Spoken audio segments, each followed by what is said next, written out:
का कार्यक्रम में भाग लेंगे तो रिपीट हो जाएगा। तो आइए सुंदर साथ जी, सभी सुंदर साथ जी की ओर से प्रणाम जी अर्पण करते हुए और फिर से इस कार्यक्रम में महात्मा श्री सुशांत जी को हार्दिक दिल से स्वागत करना चाहता हूँ और आज का क्लास प्रारंभ करने के लिए मैं विनम्र अनुरोध करता हूँ।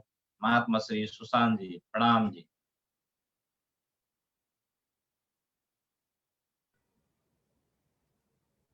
बोलिए श्री प्राणनाथ प्यारे की जय।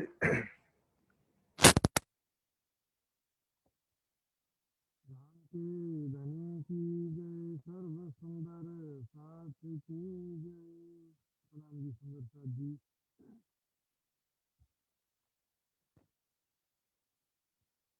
स्क्रीन शेयर करने जा रहा हूँ।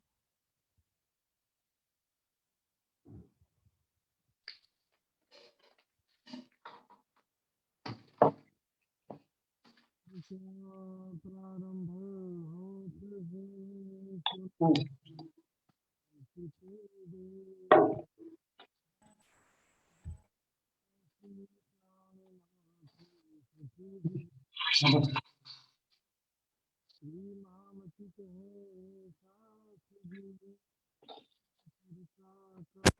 बखत अब तुम सुनियो चित दे, लाल आगे आए बैठे न तखत, लाल आगे आए बैठे न तखत।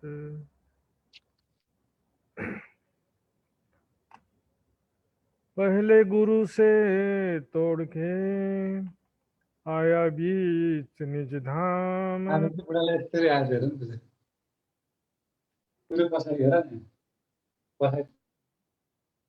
चर्चा का सुख पाए के रहिया मोमिनों के काम, रहिया मोमिनों के काम।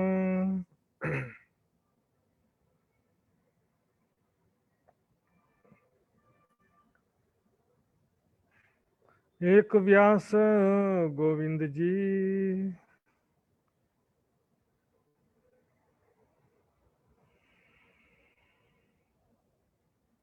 प्रणाम सुंदर सर जी। एक व्यास गोविंद जी वे परब्रह्म अक्षरातीत धाम के धनी लालदास जी के तन के माध्यम से उस दिव्य ब्रह्म लीला का वर्णन करने जा रहे हैं। कल हमने सुना किस प्रकार सूरत में आते हैं, वहां पर भीम भाई, अभी बोलते हैं हम, एक्चुअल में उनका नाम था भीम भट्ट और श्याम भट्ट। दोनों वेदांत दर्शन के प्रकांड विद्वान थे, दर्शनाचार्य थे। रामनाथ जी के चरणों में आते हैं चर्चा सुनने के लिए, और चर्चा सुनने के पश्चात प्यारे सुंदर भाई जी सारा रहस्य समझ में आ जाता, जो अब तक के वो भटके हुए थे संसार में। किस प्रकार जो है ये संसार में कण कण में क्या व्याप्त है। अध्यात्म में देखिए 3 मीटर होता है हमेशा बातचीत करने के लिए। 3 विषय या 3 तत्व बोलते हैं, परमात्मा, दूसरा है जीव, और तीसरा प्रकृति संसार। इन तीनों में ही बातचीत होता है। वेदांत दर्शन के हिसाब से परमात्मा तो कण कण में जो व्याप्त ब्रह्म सत्ता है उसको भी परमात्मा कहा, और जो दूसरा मैटर था, दूसरा तत्व था जीव, जीव चेतना, तो जीव चेतना को भी परमात्मा का ही स्वरूप कहा इन्होंने, अहम ब्रह्मास्मि। और तीसरा मैटर जो होता है प्रकृति संसार, दृश्यमान संसार। तो दृश्यमान जो संसार है ये सारा का सारा माया है, कहा उन्होंने, सपना है, झूठ है। प्राणनाथ जी ने वाणी से समझाया कि ये संसार सारा सपना है, माया है, ये बात तो सत्य है, लेकिन फिर सपने के अंदर परब्रह्म कैसे आ सकता है। भाई रे ब्रह्म ज्ञानी ब्रह्म देख लाओ, ये संसार सकल है सपना, तो तुम पार ब्रह्म क्यों देखिया। संसार सारा सपना है, तो सपने के अंदर तुमने परमात्मा को कैसे पहचान लिया, कैसे जान लिया? सत सुपने में क्यों कर आवे, सत साई है न्यारा। सत्य परब्रह्म सपने के अंदर नहीं आ सकता। सत्य परमात्मा नश्वर जगत से परे है, और जब तक उसकी पहचान नहीं हो सकती, जिसे कहा गया है तमसः परस्तात्, प्रकृति के अंधकार से परे वो परमात्मा का स्वरूप है, जब तक उसकी पहचान नहीं हो जाती है तब तक तुम क्यों उतरोगे पार, भव से कैसे पार होगे।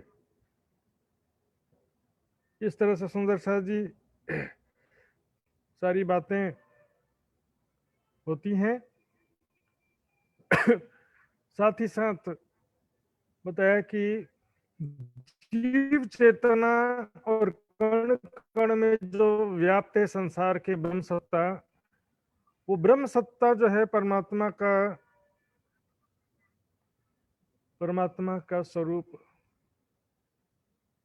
नहीं है, वो परमात्मा का सत्ता का स्वरूप है। साहेब तेरी साहेबी सब घट रही समय, कण कण में है एक चेतना शक्ति। या में ब्रह्म सत्ता ना होती तो अधिकीर्ण रहने ना पावे, एक क्षण भी ये संसार नहीं टिक सकता था। बिना बिजली के टीवी के पर्दे पर जो दृश्य दिखाई दे रहा है, बिना बिजली के चलेगा वो दृश्य? बिजली है तभी तो वो दृश्य चल रहा है। लेकिन इसका मतलब वो नहीं है कि जो चित्र है वो सत्य है, ऐसा नहीं होता है। वो चित्र तो जो है माया का ही स्वरूप कहा गया है। इसके लिए बहुत सारा उदाहरण ग्रंथों में दिया जाता है, और खास तौर पे वेदांत दर्शन में एक जो उदाहरण, एक दृष्टांत दिया जाता है सुंदर साथ जी, जैसे निजानंद संप्रदाय में हम मार्कंड ऋषि का दृष्टांत देते हैं, जैसे संन्यास मत में वेदांत दर्शन वाले एक दृष्टांत देते हैं, नारद ऋषि का दृष्टांत। तो ध्यान से सुनेंगे। नारद ऋषि ने इसी प्रकार एक बार श्री कृष्ण जी से इच्छा व्यक्त किया कि माया क्या होती है, मुझे माया का स्वरूप जानना है। तो माया का स्वरूप जानने के लिए नारद ऋषि बहुत ही इच्छा व्यक्त किए,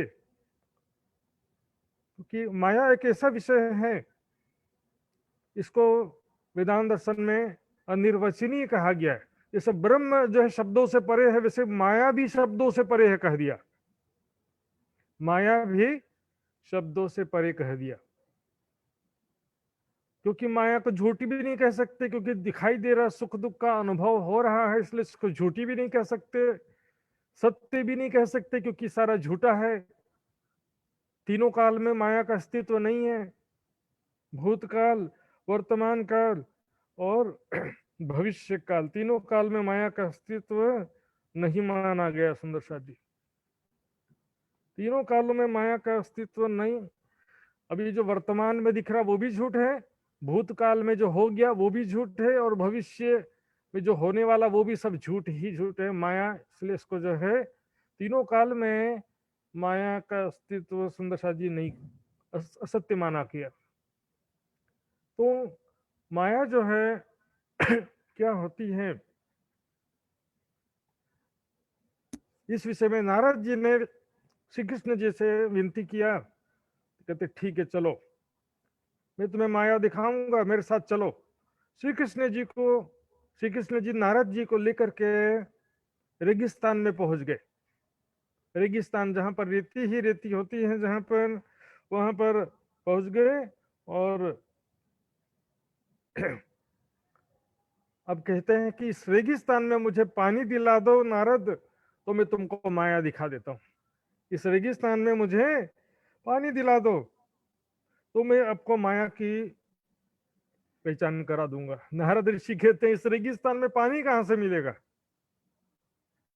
रेगिस्तान में पानी कैसे मिलेगा, ये तो मैं नहीं जानता, पानी खोज के लाओ। अब नारद ऋषि पानी खोजने के लिए चल पड़ते हैं, उनको पता ही नहीं चला कि माया स्टार्ट हो गई। जाते हैं, देखते हैं एक कुएं में, सामने कुआं दिखाई दे दिया सबसे पहले। वहां पर कुछ महिलाएं पानी भर रही थी, तो वहां पर वो भी पहुंच गए, और उनसे कहने लगे कि कृपया करके मुझे पानी पिलाइए। वहां पर उन महिलाओं में एक जो थी वो नजदीक के राजा की एक राजकुमारी पुत्री थी, राजकुमारी थी।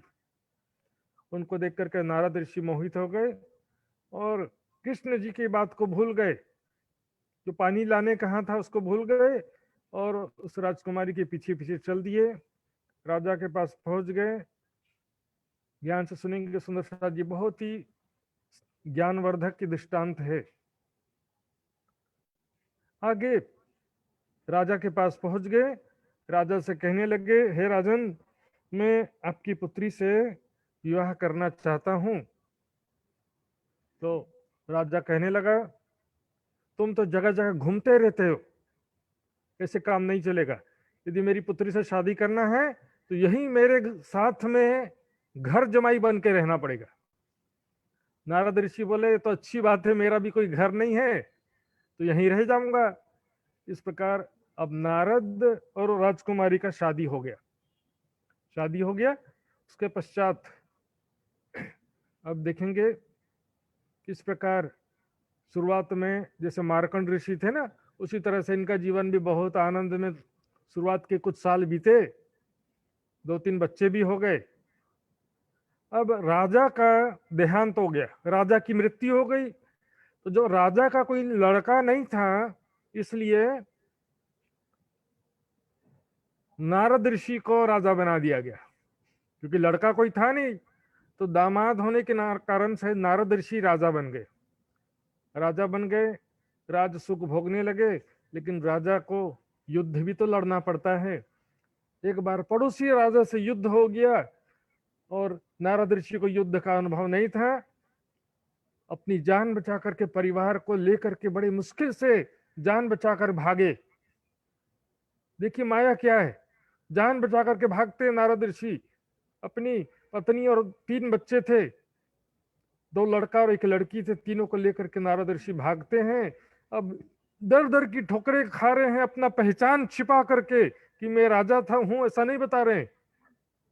परदेसी मुसाफिर कुछ खाने के लिए दे दो, दर दर की ठोकरें खा रहे नारद ऋषि। इतने में कोई बोलते हैं कि नदी के उस पार बहुत धार्मिक लोग रहते हैं, वहां चले जाओ, वहां पर आपको अच्छे से दान दक्षिणा मिलेगा, वहां पर आपको भिक्षा मिलेगा, वहां पर बहुत धार्मिक लोग हैं। तो नारद ऋषि क्या करते, वहीं पर किनारे पर एक नाव रखा था, उस पर पत्नी बच्चों को बिठाया और खुद भी बैठ गए और नाव खुद ही चलाने लगे, उसका चप्पू खुद ही चलाने लगे। अब नाव चलाना भी तो अनुभव का काम होता है, जैसे गाड़ी चलाना होता है ना, मोटरसाइकिल नहीं आता है और कोई पहली बार चलाए तो क्या होगा, एक्सीडेंट कर देगा ना। उसी तरह से नाव जो है बीच नदी में ले जा करके नारद ऋषि ठीक से नहीं चला पाए और नाव पलट गई। अब इधर पत्नी डूब रही है, इधर बेटा बच्चा तीनों के तीनों डूब रहे हैं। इधर से पत्नी आवाज देती है बचाओ मुझे, उधर से बच्ची आवाज देती पापा बचाओ मुझे, उधर से बेटा आवाज देता है, बच्चा आवाज देता है पापा मुझे बचाओ। इस प्रकार कभी बच्चे को बचाने जाते हैं तो पत्नी डूबने लगती है, कभी पत्नी को बचाने देते हैं बच्चे डूबने लगते हैं, कभी बेटा को बचाने जाते हैं तो बेटी डूबने लगती है। ऐसा हालत हो गया। लास्ट में नारद ऋषि बड़े मुश्किल से अपनी जान बचा पाए और अपनी जान बड़ी मुश्किल से बचा तो पाए, लेकिन सारे के सारे डूब गए, पत्नी भी डूब गई, तीनों बच्चे डूब गए। अब विरह वेदना में चिल्लाते हैं कोई बचाओ, कोई बचाओ मेरी बच्ची को, कोई बचाओ, कोई बचाओ मेरे बच्चे को, कोई बचाओ मेरी पत्नी को, कोई बचाओ। इतने में बस माया गायब। सामने कृष्ण जी के नारद बैठे हैं, कहते नारद नारद होश में आओ नारद। अब नारद होश में आ गए, देखते हैं सब कहाँ गया, सब गायब। ये है माया सुंदर साथ जी। लेकिन यहाँ पर उनके सिद्धांत में गड़बड़ी कहाँ से हुई, वेदांत दर्शनियों के सिद्धांत में कण कण में जो ब्रह्म सत्ता था उसको ब्रह्म का स्वरूप मान लिया और परमात्मा को निराकार मान लिया। प्राणनाथ जी कहते हैं भाई साक्षात होता है तभी सपना होता है, बिना वृक्ष के छाया नहीं बनता है। माया का जब भ्रम दूर हुआ तो नारद ऋषि बचे कि नहीं बचे? नारद ऋषि का स्वरूप है तब तो सपने में वो माया में सब कुछ देखा उन्होंने। यदि नारद ऋषि का ही स्वरूप नहीं होगा तो माया कौन देखेगा?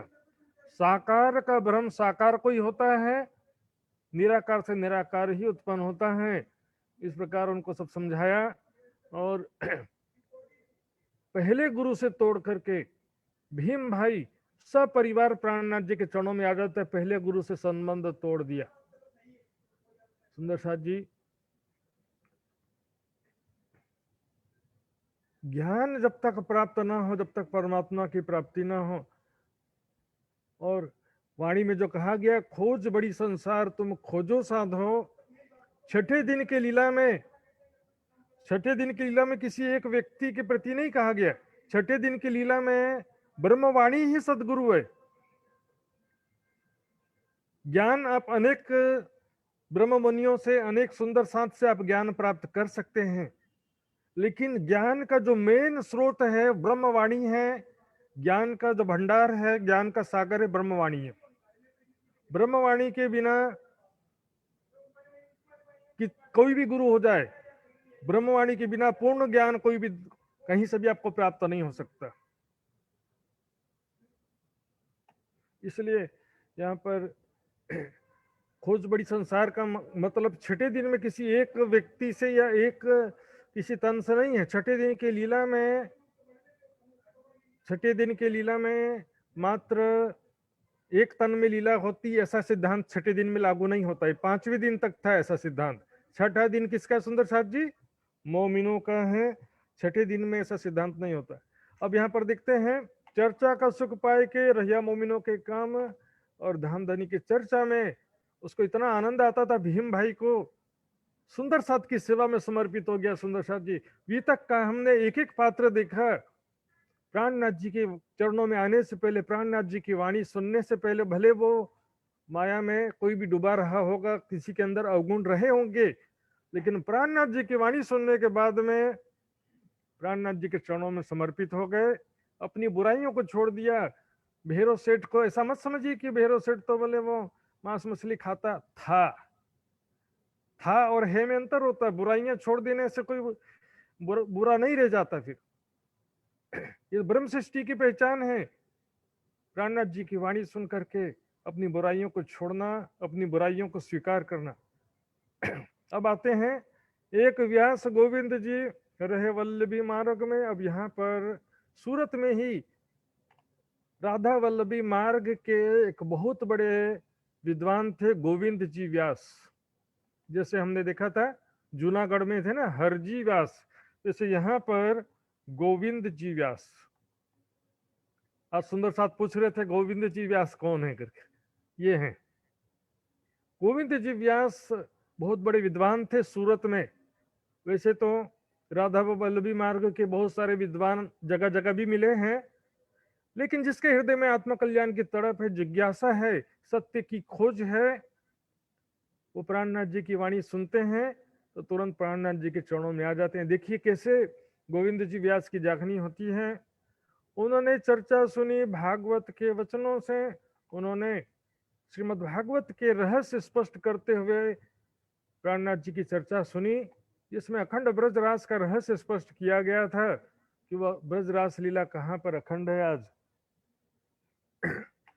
इन समय भागवत की मार्ग वल्लभाचार्य, इस समय वल्लभाचार्य जी के मार्ग में भागवत में जो टीका है, भागवत ग्रंथ की, श्रीमद् भागवत की टीका है, वल्लभाचार्य जी ने जो टीका किया उसको बोलते हैं वल्लभी टीका।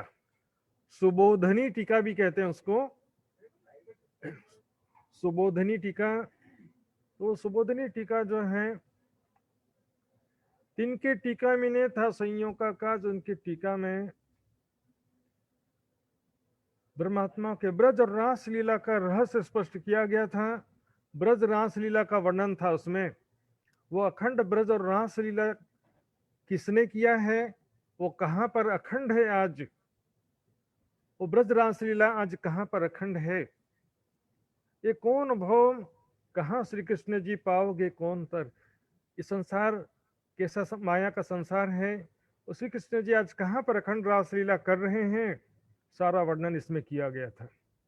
नाम तत्व कहियो श्री कृष्ण जी जय रमे अखंड लीला रास। जो अखंड रास लीला आज भी खेल रहे हैं, वो अखंड रास लीला कहाँ पर है? ये मृत्यु लोक तो महाप्रलय में लय हो जाता है, लेकिन वो ब्रज रास लीला कभी भी लय नहीं हो सकती।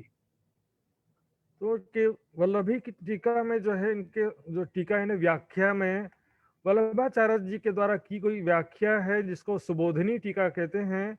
उसमें हमारे प्रमाण थे ब्रह्म आत्माओं के, वहां उसमें अखंड ब्रजरास लीला के प्रमाण थे। इनको कछु न खोल ही 40 प्रश्न 3 में, तो ये कोई 40 प्रश्न जो भागवत के हैं, ये प्राणनाथ जी या सुंदर साथ के द्वारा बनाया हुआ नहीं है। ये प्रश्न उन्हीं में ही, वल्लभाचार्य में ही उस समय एक चर्चा का विषय था। उस समय इस विषय में हर जगह डिस्कशन होता था, वाद विवाद होता था, तर्क वितर्क, ज्ञान का आदान प्रदान होता था। ये 40 प्रश्न नहीं खुलते थे, उसके रहस्य समझ में नहीं आते थे। वो 40 प्रश्न क्या हैं अभी समझेंगे हम। सो लिख के धर उतारिए। तो गोविंद जी व्यास जी ने विचार किया कि प्राणनाथ जी इतना रहस्य जानते हैं ब्रजरास के, भागवत के, तो ये 40 प्रश्न जो हैं, इनके उत्तर भी प्राणनाथ जी अवश्य जानते होंगे। ये लिया चाहिए, इनसे उनसे प्राप्त करना चाहिए, प्राणनाथ जी से इनके रहस्य प्राप्त करना चाहिए, ऐसा विचार किया। ये जो दलाल वल्लभ रहे अपने साथ, तो गोविंद जी व्यास के साथ में एक वल्लभ दलाल नाम के सुंदर साथ जी रहते थे। उन्होंने मीडिएटर, मध्यस्थी का अच्छा भूमिका निभाया। गोविंद जी व्यास जी को प्राणनाथ जी के चरणों में लाने में और उनसे जो प्रश्न का उनका जिज्ञासा दूर करवाने में वल्लभ दलाल जो है मेहनत कर लिया, या इसमें विशेष मेहनत करना, परिश्रम किया उन्होंने। सुंदर साथ जी, एक सुंदर साथ या एक जिज्ञासु को भी हम प्राणनाथ जी की वाणी सुनने के लिए संपर्क में लाते हैं, इसके लिए भी ये भी बहुत बड़ी सेवा है। सुंदर साथ जी, फेसबुक में हम शेयर करते हैं, जगह जगह ग्रुप में और व्हाट्सएप में जगह जगह शेयर करते हैं, इससे कई लोगों को संपर्क होता है, ये भी एक सेवा है। सुंदर साथ जी, अब 3 प्रश्नों की चर्चा कहवाई गोविंद जी के मुख, जो प्राणनाथ जी के सामने आए। प्राणनाथ जी ने गोविंद जी को संतुष्ट करते हुए, उनसे बातचीत करते हुए उन प्रश्नों का उत्तर उनके मुख से ही दिलवाया, स्पष्ट करवा दिया। सुंदर साथ जी देखेंगे वो प्रश्न क्या थे, उसमें से कुछ प्रमुख प्रश्न मैं यहाँ आपको लेने जा रहा हूँ।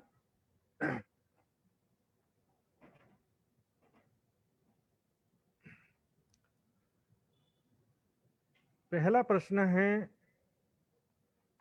मोह क्या पदार्थ है? क्योंकि लिखा उसमें सबसे पहले मोह सागर या मोह तत्व, मोह सागर उत्पन्न हुआ। उसमें हिरण्यगर्भ अंडा आया, अंडे जब अंडा फूटा तो उसमें से एक पुरुष बाहर निकला, जिसका नाम पड़ गया आदि नारायण। आदि कहते हैं सृष्टि का प्रथम पुरुष होने से, नार कहते हैं मोह सागर को, और अयन कहते हैं शयन करना, मोह सागर में शयन करने के कारण। एक तो ये मोह क्या पदार्थ है, कल मैंने बताया था, मोह अज्ञान भ्रम ना कर्म काल और शून्य, ये नाम सारे नींद के निराकार निर्गुण। कल मैंने बताया था मोह तत्व कहिया नींद को,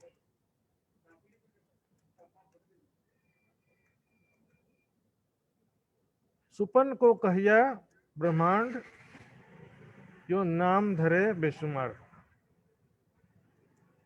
मोह तत्व जो ग्रंथों में लिखा है, वास्तव में नींद का सागर है। सपना हमेशा नींद के घेरे के अंदर होता है। सुंदर साथ जी, सपना नींद के घेरे में होता है। संसार सारा जो सपना है, ये सपने को क्या कहा, ब्रह्मांड कह दिया ग्रंथों में, और मोह तत्व, नींद को मोह तत्व कह दिया। तो इसको जो है क्योंकि उस समय कोई पानी तो था नहीं कि जिसके पानी के ऊपर एक अंडा तैरता रहा। पानी कोई था तो नहीं कि जिसके पानी में अंडा तैर रहा हो। इस तरह का जो वर्णन किया गया है जाहिरी रूप से, तो एक प्रश्न होता है कि अंडा पहले हुई कि मुर्गी पहले हुई? सुंदर साथ, मुर्गी को क्या बोलते हैं नेपाली में? कुखुरा। मुर्गी पहले हुई कि अंडा पहले हुआ? अंडा के बिना मुर्गी कैसे होगी, और मुर्गी के बिना अंडा कैसे होगा? नहीं, अंडा जो लिखा है कि 1000 साल तक एक अंडा तैरता रहा है, तो अंडा आया कहां से? और वो मोह सागर क्या है? कोई पानी का सागर है जिसमें से अंडा तैरता रहा, फिर अंडा फूट गया तो उसमें से मुर्गी निकलने के बजाय आदमी निकला। तो सुंदर सा जी ये वर्णन तो कर दिया भागवत में, लेकिन किसी को समझ में आता नहीं है कि बात क्या है। आज भी देखते हैं हम ना, विष्णु पुराण और आदि सीरियल में क्या दिखाते हैं, ये पानी में एक अंडा तैर रहा है, अंडा फूटा, उसमें से एक पुरुष बाहर निकला। क्या मोह सागर, क्या नींद का सागर है। और नींद में जो अक्षर ब्रह्म का मन है, वो शुरू में थोड़े समय तक नींद की अवस्था में रहा, सुषुप्ति अवस्था में रहा, उसको अंडे के रूप में दर्शाया। और जैसे ही सपना स्टार्ट हुआ तो वो अपने आप को आदि नारायण के रूप में देखने लगा। सो गए तो तुरंत थोड़ी सपना स्टार्ट हो जाता है, थोड़े समय में नींद में डूबेंगे, उसके बाद सपना स्टार्ट होता है। तो नींद में जितने देर तक हमारा मन डूबा रहा, उसको कहा कि नींद में हमारा मन अंड रूप से सुषुप्ति अवस्था में रहा। इसे कहा गया मोह तत्व कहा। नींद को पुराण जिनवाड़ी में एकदम सरल रूप से स्पष्ट कर दिया कि मोह तत्व किसे कहा गया, नींद को कहा गया। दूसरा देखते हैं ये मोह किसे होता है या किसे हुआ।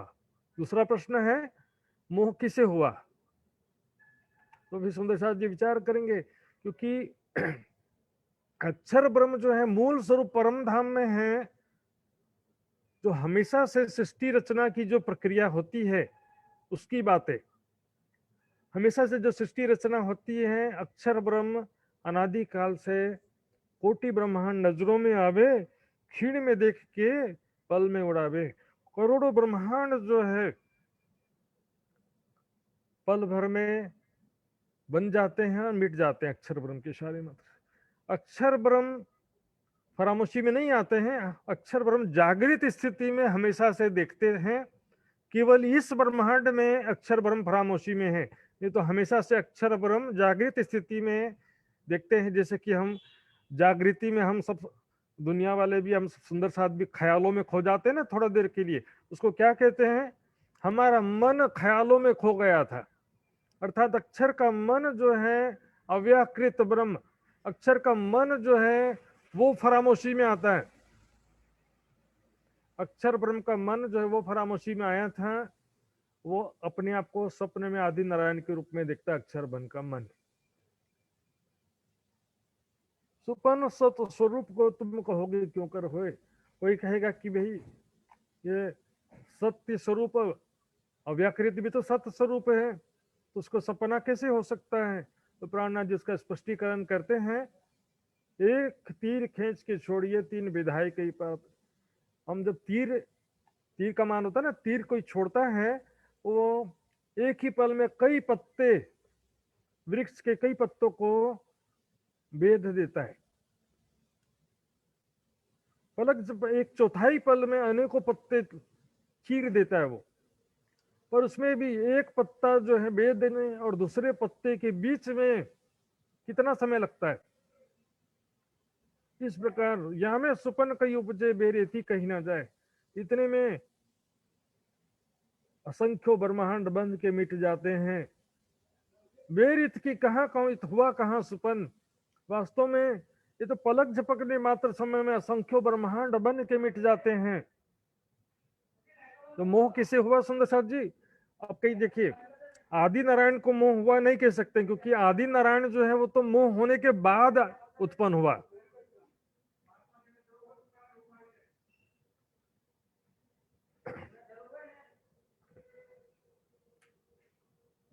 तो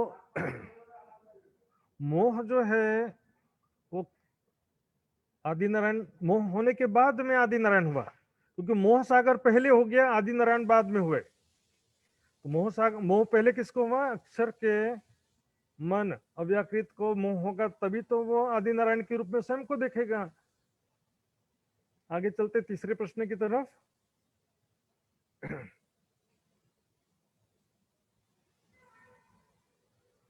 हिरण्य गर्भ रूप अंड क्या पदार्थ? देखेंगे सुंदर जी, मैंने बताया था ना, अक्षर का मन ही स्वयं में, नींद में स्वयं को आदि नारायण के रूप में देखता है। उसको स्वाप्निक मन को ही हिरण्य गर्भ रूप अंड कहा गया है। अभी जल तत्व तो था नहीं, फिर क्यों लिखा है सहस्त्र वर्षों तक स्वर्ण अंड पानी में तैरता रहा? वो पानी क्या पदार्थ था? तो मोह तत्व नींद का सागर ही था, जिसे जल करके वर्णित किया गया है। ऐसे बहुत सारे प्रश्न सुंदर साथ जी। ब्रह्म में माया तीनों काल में नहीं है, तो फिर ये जगत कहां से प्रकट हुआ? विश्व में ब्रह्म को व्यापक माने तो फिर ब्रह्म माया से पृथक कैसे? क्योंकि माया में ब्रह्म व्यापक नहीं है, ब्रह्म सत्ता व्यापक है, और ब्रह्म माया में तीनों काल में नहीं है। इस माया से परे ब्रह्म का स्वरूप, ब्रह्म साकार है, उसका स्वरूप धाम आदि यदि निराकार है तो उसकी स्वप्न दशा नहीं हो सकती। यदि ब्रह्म साकार है तो उसका स्वरूप धाम भी तो साकार होना चाहिए ना। गीता में कहा गया तत धाम परमम मम, वो मेरा परम धाम है, जहां पर न सूर्य का प्रकाश है, न चंद्रमा का प्रकाश है, न तारों का प्रकाश है, वो मेरा परम धाम है। तो इस प्रकार अब उपनिषद में भी लिखा गया सुंदर साथ जी, न तत्र सूर्यो भाति न चंद्रम न तारकम, न सूर्य का प्रकाश है वहां, न चंद्रमा का प्रकाश है, न तारों का प्रकाश है। संस्कृत थोड़ा सा भी जो जानते हैं सुंदर साथ या धर्म प्रेमी सज्जन, तत्र का मतलब क्या होता है? तत्र का मतलब होता है वहां। न तत्र वहां, न सूर्य का प्रकाश से, न चंद्रमा का प्रकाश से, बल्कि ब्रह्म के प्रकाश से ही सारा धाम प्रकाशमान होता है। लेकिन अब वेदांत दर्शनी उसका अर्थ कैसे करते हैं? वह प्रकाश न सूर्य के जैसा है, न चंद्रमा के जैसा है, न तारों के जैसा है, ऐसा अर्थ कर देते सुंदर शाह जी। वह प्रकाश न सूर्य के प्रकाश जैसा, न तारों के प्रकाश जैसा, ऐसा ये अर्थ तो बिल्कुल गलत अर्थ करते हैं। तत्र का मतलब वह नहीं होता, वहां होता है। इस तरह से सुंदर शाह जी बहुत सारे प्रमाण आते हैं। ब्रज रास अखंड वर्णन किया है, तो महाप्रलय में किस प्रकार अखंड बच पाते हैं? ब्रज रास लीला अखंड है, और यदि ये दिल्ली मथुरा वाली जो मृत्यु लोक में, मथुरा है दिल्ली के पास में, गोकुल है, वृंदावन है, यदि यहाँ पर अखंड ब्रजरास माना जाए तो ये तो महाप्रलय में लय हो जाएगा, तो फिर वो अखंड ब्रजरास कहाँ पर रहे? रास रात्रि को अखंड करके लिखा है, तो रात्रि के बाद जब पुनः प्रातः हुई तो रात्रि किस प्रकार अखंड बनी रही? विचार करिए, क्योंकि अखंड रास लीला चौथे बहिष्ठ में है, और जो प्रातः हुआ था वो तीसरे नए ब्रह्मांड में हुआ था। रासलीला के समय कृष्ण जी ने योग माया का आश्रय लिया, ऐसा लिखा है। योग माया क्या पदार्थ है? योग माया क्या है? योग माया बेहद मंडल की अनादि ब्रह्म की अनादि माया शक्ति। जब रासलीला के समय गोपियां चले गए तो उन्हें ढूंढने के लिए कोई क्यों नहीं निकला? न गोपियों के पैरों के चिन्ह ही मिले। इसका क्या कारण था? क्योंकि जब गोपियां चली गई थी रासलीला में, नित्य वृंदावन में, तब काल माया लय हो गया था, तो खोजने कौन निकलता है? काल माया का ब्रज, गोकुल, मथुरा सब लय हो चुका था, पूरा 14 लोक लय हो चुका था उस समय। इस तरह सुंदर साथ जी ये सारे प्रश्न हैं वाणी में। इस विषय में ये किरंतन भी उतरे हैं। ओ भाई मेरे वैष्णव कहिए वाको निर्मल जाकी आत्म। ये किरंतन हम देखेंगे इस समय अवतरित होते हैं किस प्रकार। तिनको तिन से समझाइए, उनको भागवत के वचनों से ही उनको सारा स्पष्ट किया, 40 प्रश्नों के उत्तर समझा दिया। तिन पाया बड़ा सुख, गोविंद जी व्यास बहुत आनंदित हुए, और प्राणनाथ जी के चरणों में समर्पित हो गए सुंदरसा जी। सो तभी कदमों लगा आया साथ मिने, तुरंत ही सब सुंदर साथ में शामिल हो गए, प्राणनाथ जी के चरणों में आ जाते हैं। तब दज्जाल के लश्कर के लगे निंदा करने 3 से। तब दज्जाल का लश्कर कौन है सुंदर शाह जी? दज्जाल का लश्कर है जाहिरी सारे पंडित लोग और वहां के जो दूसरे कथाकार थे वो सब अपने शिष्यों में, अन्य कथाकार अपने शिष्यों में निंदा करने लगे। ये कौन आ गया नया ज्ञानी, नया ज्ञान कहां से सुनाने लग गए। कहता कि यहाँ पर ब्रजरास अखंड नहीं है, ब्रज में अलग अखंड है, रासलीला अलग अखंड है। इस तरह से कहने, निंदा करने लगे। ये लोग मनगढ़ंत नया ज्ञान सुना रहे हैं। इस प्रकार से अन्य धर्माचार्य ज्ञानी जन निंदा करने लगते हैं। एक कीर्तन हुए 3 पर मीठी बल्लभा चार जबान। इस प्रकार ये कीर्तन अवतरित होते हैं। उस समय में जो भागवत के कीर्तन है, देखेंगे कौन कौन से कीर्तन अवतरित हुए। यहाँ पर ये ओ भाई मेरे वैष्णव कहिए वाको, कहते हैं आप सभी जो वैष्णव कहलाते हो, ओ भाई मेरे वैष्णव तो कहिए वाको निर्मल जाकी आत्म। वैष्णव उसे कहते हैं जिसकी आत्म एकदम निर्मल हो, कोई विकार ना हो, कोई अहंकार ना हो, छल कपट बेईमानी ना हो, नीच कर्म के निकट ना जावे, जाए पहचान भई पार ब्रह्म। जिसको परमात्मा की पहचान हो गई हो और बुरे कर्म के निकट ना जाए। यहाँ पर बताते हैं बुरे कर्म क्या क्या है। छुआछूत की भावना, ऊंची जाति नीची जाति, यह है बुराई। अपने आप को बस भक्ति से दिखावा करना भक्ति का, और उससे जो भेंट दक्षिणा मिले उससे सांसारिक सुख विलास के लिए उपयोग करना। जब आत्म दृष्टि जुड़ी पर आत्म, तब भयो आत्म निवेद।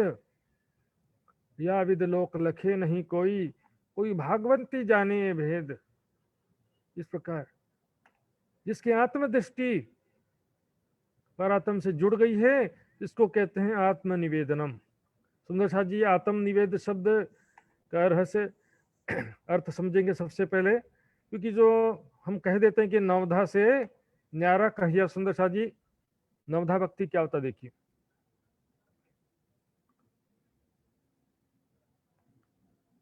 ये सुंदर साथ जी नवधा भक्ति कहते हैं श्रवणम कीर्तनम विष्णु स्मरणम पाद सेवनम अर्चनम वंदनम दास्यम सख्यम आत्मनिवेदनम।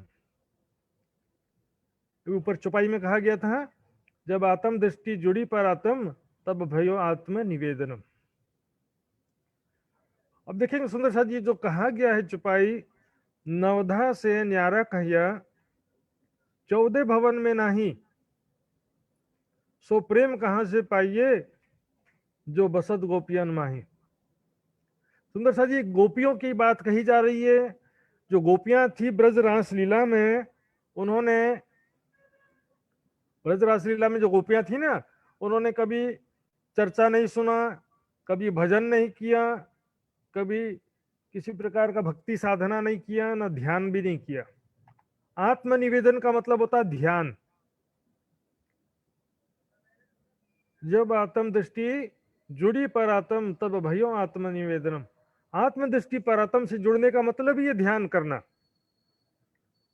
लेकिन अब जागनी के ब्रह्मांड में देखेंगे, ब्रज रास में हमने न चर्चा सुना, ना भजन किया, ना कुछ साधना किया, ना पूजा किया, कुछ भी नहीं किया सुंदर साथ जी। लेकिन ये जागनी के ब्रह्मांड के लिए वो चुपाई नहीं है। नवदा से न्यारा कहिया 14 भवन में नहीं, सो प्रेम कहां से पाई ये जो बसत गोपियन माही। ब्रज रास लीला में ज्ञान की लीला नहीं थी, अज्ञान की लीला थी। पहले फेरे निधन ना होती तारतम ज्योत रोशन जी, तो फेरा हुआ साथ को जो देखियो विचारी मन जी। ब्रज रास लीला में ज्ञान नहीं था, तारतम ज्ञान नहीं था, इसी कारण तो दोबारा आना पड़ा, और इसी कारण खेले जान के यार। इसी कारण हमने जो वहां पर लौकिक प्रेमी प्रेमिका के भाव से खेलते रहे, परम धाम का पहचान नहीं था। लेकिन सुंदर साथ जी जागनी लीला में देखेंगे श्रवण, चर्चा श्रवण करते कि नहीं सब सुंदर साथ, तो फिर नवधा भक्ति से परे कैसे हो गए? और जो नवधा भक्ति से परे हो गए तो चर्चा सुनना बंद कर देना चाहिए सबको। सुंदर साथ जी देखिए, फिर कीर्तनम, अभी कीर्तन गाए कि नहीं गाए सुंदर साथ जी? कीर्तन गाए भी अभी, तो जब कीर्तन गा रहे हैं तो नवधा भक्ति से परे कैसे हुआ सुंदर साथ जी? विष्णु स्मरण, देखिए ये भागवत श्रवण किया था राजा परीक्षित ने, उसकी जगह में हम परम धाम की वाणी सुनते हैं। ब्रजराज के कृष्ण के भजन गाया था मीराबाई ने, उसकी जगह में हम क्या करते हैं? राज्य की वाणी गाते हैं। विष्णु का स्मरण करने के बजाय हम राज्य का स्मरण करते हैं। एक दो चीज नहीं है, पाद सेवनम। वैसे ये भी जो है पत्नी के भाव से जो परम धाम के लीलाओं में वर्णन आता है कि विषय कपियु पासे रहिया सो भी आइया घरों सब सैया। एक पत्नी जैसे अपने पति के चरण दबाती, उस भाव से अग्रह भाव से होता है वो भी। यहाँ का जो अर्चनम वंदनम, परम धाम का स्मरण करते हुए यहाँ पर हम जो सेवा पूजा करते हैं, सेवा पूजा भी कैसा है? मानसिक सेवा पूजा है। चुपाइयां सारी परम धाम की हैं, तो परम धाम की चुपाइयों को बोलते हुए परम धाम का स्मरण करते हैं। आत्मनिवेदनम, ये दास्यम नहीं है, सखियम मतलब सखा भाव, अर्जुन के समान सखा भाव भी नहीं है, सखी भाव है हमारा। लेकिन आत्मनिवेदनम क्या है? आत्म दृष्टि जुड़ी पर आत्म तब भयो आत्मनिवेदनम। इसलिए जो सुंदर साथ जी सुनी सुनाई बातें देखा देखी बोलने लगते हैं कि हमारा तो नवधा से न्यारा है, पर वास्तव में जागनी ब्रह्मांड में बहुत सारी चीजें नवधा भक्ति से न्यारा कहने से ऐसा जागनी के लिए नहीं कहा, ब्रजराज की बातें कहा था। अब देखेंगे यहाँ पर अहनिस आवे, अहनिस आवेश होड़ा अंग में जैसे मद चढ़ियो महामत, हर पल प्रेम का आवेश रहता है, बाको आशा और न उपजे तृष्णा, वह एक ही सो एक चित्त। जो भी जागृत आत्मा है उसके हृदय में न कभी संसारिक आशा उत्पन्न होती है, न कभी माया की तृष्णा उत्पन्न होती है। बस एक परमात्मा में उसका चित्त हर पल रमण करता रहता है, परम धाम की शोभा स्वरूप लीलाओं में। यहाँ पर वैष्णवों को बात कह रहे हैं, उनके हिसाब से उत्पन्न प्रेम पार ब्रह्म सक वाको सुपन हो गयो संसार, प्रेम बिना सुख पार को नहीं जो तुम अनेक करो आचार। प्रेम बिना परमात्मा का सुख नहीं मिल सकता, ब्रजराज का सुख भी नहीं मिल सकता। परम धाम का सुख भी चाहिए तो भी परम धाम का प्रेम चाहिए। वो परम धाम का प्रेम उत्पन्न करने के लिए ये परिक्रमा सागर श्रृंगार की वाणी आई है। तुमको इसको बजावने करूं सब उपाय। आगे देखेंगे कोई आप बड़ाई अपने मुख से करो 1,00,000, परमेश्वर हो के आप पुजाओ पर पाव नहीं भव पार। कोई दुनिया में परमेश्वर होकर अपनी पूजा करा लो तो भी भव से पार नहीं हो सकते, कह रहे हैं। जिन गोकुल को तुम अखंड कहो तो तुम्हारी दृष्टि न आया। गोकुल को तुम अखंड कहते हो, उसकी पहचान तुमको नहीं है। वो ब्रज लीला यहाँ पर नहीं, 5वीं बहिष्ठ में अखंड है। जाको तुम सतगुरु कर सेवता को इतनी पूछो खबर, संसार छोड़ चलेंगे अपन तब कहाँ है अपनों घर। जब प्रलय हो जाएगा, शरीर और संसार लय को प्राप्त हो जाएंगे, तब कहाँ पर हमको अखंड मोक्ष की प्राप्ति होगी। वचन विचारो रे मिठड़ी वल्लभाचारज वाणी, अर्थ लिए बिना ए अंधेरी करत सबों को फानी। वल्लभाचार्य जी की टीका का जरा विचार करो, उसमें अखंड ब्रजरास का वर्णन किया गया है, लेकिन अर्थ नहीं समझने से सब मृत्यु लोक में ही भटक रहे हैं, मृत्यु लोक के वृंदावन मथुरा में ही भटक रहे हैं। अखंड ब्रजरास की किसी को पहचान नहीं है। देखते वैष्णव अति सुंदर, नीके बनावत भेष। अच्छा अच्छा कपड़ा पहनेंगे वैष्णव, देखने में बहुत आकर्षक लगेंगे। माला तिलक धोती पहने एक दूसरे के देख, अच्छा अच्छा धोती तिलक बड़ा सुंदर सा लगाएंगे, चेहरे में एकदम फेशियल करा के गोरा हो जाएंगे। कौन तुम, कहाँ से आए और कहाँ तुम्हारा घर, ये कौन भम कहाँ श्री कृष्ण जी पाओगे, कौन तर तुम कौन हो, कहाँ से आए हो। भव सागर में फंसे हो तो भव सागर में कैसे फंसे ये भी तो विचार करो। भव सागर से पार होना है, सब बातें करते हैं, लेकिन भव सागर में फंसे कैसे हैं ये तो विचार कोई करता ही नहीं। ये वाणी तो अपरस करे आत्म, ये वाणी जो है आत्मा को पवित्र करती है। तुम अपरस करो बाहर अंग, तुम शरीर को ही शुद्ध करने में लगे हुए हो। छुआछूत नहाना बार बार, सोमाला वाव गले में, द्वादश करो 10 बेर, जो लो प्रेम न उपजे पियों से तोलो, मन न छोड़े फिर आज सांच कहना शब्द का हुनर रुचि। इस प्रकार सुंदर सा जी बहुत सारे ये कीर्तन यहाँ पर अवतरित होते हैं कि ब्रज रासलीला कहाँ पर अखंड है। एक कीर्तन वे तीन पर मीठी वल्लभाचार्य जबान, वहां पर ये जो भागवत के कीर्तन अवतरित होते हैं, गोविंद जी व्यास तो जागृत हो गए थे, लेकिन वहां पर जो वल्लभाचार्य के अन्य आचार्य जन, गुरुजन और उनके शिष्य जो विरोध कर रहे थे, उनके कारण ये कीर्तन अवतरित हुआ। कोई भली बुरी कहने लगे, कहाँ कहाँ भाई पहचान। कई लोग कहने लगे कि बहुत सही, बहुत अच्छा ज्ञान है, गुण ज्ञान है। कई लोग कहते हैं कि ना ना ये तो व्यर्थ की बातें कर रहे हैं। किसी किसी को पहचान हुई प्राणनाथ जी की वाणी की। कोई आवे लड़ने, कोई आवे निंदक, कोई वाद विवाद करने आता, कोई झगड़ा करने आता। सुंदर साथ जी आज भी होता कि नहीं होता ऐसा? जहां ज्ञान की बात हो रही है, राज्य की वाणी की बात हो रही है, कोई ना कोई आएगा, सही बोल रहे हैं, गलत बोल रहे हैं, ये कर रहे हैं, वो कर रहे हैं। संसार का नियम है सुंदर साथ जी। मुंडे मुंडे मती बिनने। यहाँ पर सृष्टि के प्रारंभ से देखेंगे, सृष्टि के प्रारंभ में सारे मनुष्य एक थे, और आज देखो हजारों से भी ज्यादा संप्रदाय धर्म बट गए। जितने गुरु उतने पंथ बन गए। कोई जब पावे दीदार तब शुक्र कहवे हक, और जब प्राणनाथ जी का दर्शन करते हैं और उनकी चर्चा सुनते हैं तो शुक्रगुजार करते हैं। धन्य परमात्मा का धन्यवाद है जो ऐसा ज्ञान सुनने को हमको मिला। इनकी निंदा जो करे सो होवे ख्वार। ऐसे महान ज्ञानी बुद्ध निष्कलंक स्वरूप की जो निंदा करेगा, और दुनिया में शर्मिंदगी उठाना पड़ेगा, बेइज्जत होगा, उसको अपना कर्म का फल भुगतना पड़ेगा। जब सत्य ज्ञान हो की चर्चा हो रही है, प्राणनाथ जी की वाणी की चर्चा हो रही है, उसका जो विरोध करता है सुंदर साथ जी, उसको शर्मिंदा और पश्चाताप के सिवा कुछ नहीं होने वाला। ये तो सात बड़े हैं, हे तरफ धनी निर्धार, ये तो बहुत पहुंचे हुए ज्ञानी हैं, ब्रह्म ज्ञानी हैं, परमात्मा की पहचान कराते हैं। इनकी जो निंदा करेगा तो क्या होगा उनका। मानिक आवे दीदार को सोहबत संग भगवान। अब यहाँ पर सुंदर साथ जागृत होते हैं। भगवान दास जी के साथ में मानिक भाई भी आते हैं दर्शन करने के लिए और चर्चा सुनने के लिए। इनको चर्चा सुनते हो ही गई पहचान, और प्राणनाथ जी की चर्चा सुन करके मानिक भाई को भी परमात्मा की पहचान हो जाती है।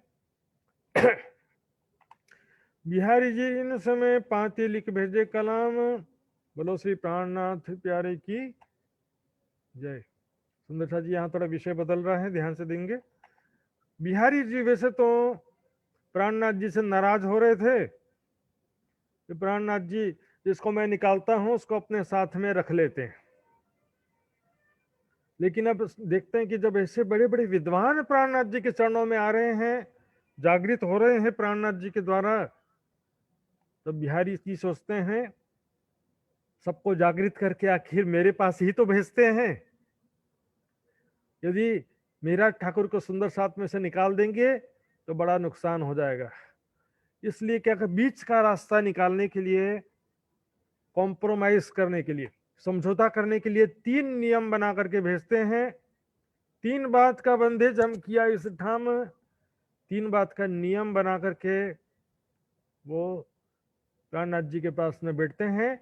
बिहारी जी लिखते हैं कि हे मेराज, मैंने 3 बात का नियम बनाया है, इसको आप भी वहां पर पालन करो, सो तुम भी कीजियो। ये बात बहुत सिरे, ये तीनों नियम बहुत ही महत्वपूर्ण है, इसका आप वहां पर आप अभी इसका पालन करना।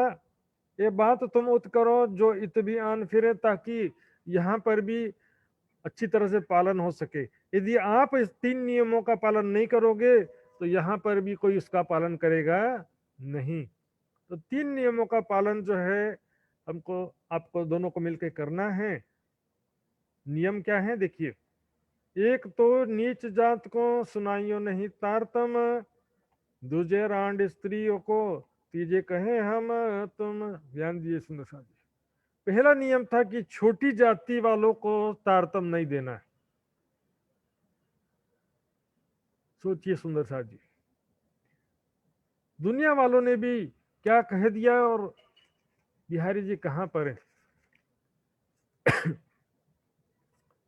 कबीर जी ने क्या कहा, जाति न पूछो साधु की, पूछ लीजिए ज्ञान, मोल करो तलवार का, पड़ा रहन दो म्यान। और क्या कहा, ऊंचे कुल में जन्म या करनी उच्च न होई, ऊंचे कुल में जन्म या करनी उच्च न होई, सुवर्ण कलश सुरा भरा, साधु निंदा सोई। घड़ा तो सोने का है, लेकिन उसमें भरा क्या है, शराब भरा हुआ है। ऊंचे कुल में जन्मे हम, उच्च जाति के ब्राह्मण कहे हम उत्तम, मुसलमान कहे हम पाक, दो मुट्ठी एक ठोर की एक राख, दूजी खाक। परम धाम की आत्मा तो छोड़ो सुंदर सा जी, जीव चेतना भी ये जाति पाति से परे है। जो चेतना है अंदर, वो कोई हिंदू मुस्लिम सिख ईसाई भी नहीं होती है, और वो चेतना कोई ब्राह्मण क्षत्रिय वैश्य शूद्र भी नहीं होती है। चार जाति जो बना दिया गया है कर्म के हिसाब से, ये विभाजन था, आज जाति के हिसाब से विभाजन हो गया है। जो धर्म ग्रंथों को पढ़ता है और पढ़ाता है उसको कहते हैं ब्राह्मण। ब्रह्म जानाति इति ब्राह्मण। आज जो पेशा बना लिए, व्यापार बना लिए हैं, और क्या सारे ब्राह्मण ज्ञान ही पढ़ना पढ़ाना करते हैं? बहुत सारे ब्राह्मण जो नौकरी भी करते हैं, बहुत सारे ब्राह्मण सेना में भी जाते हैं, युद्ध में भी सेना में भी शामिल हो जाते हैं, तो फिर वो तो क्षत्रिय हो गए। नौकरी करने से शूद्र हो गए। कर्म से जाति है, जाति से कर्म नहीं है सुंदर सा जी। वास्तव में ब्रह्म सृष्टि को ही ब्राह्मण कहा गया है।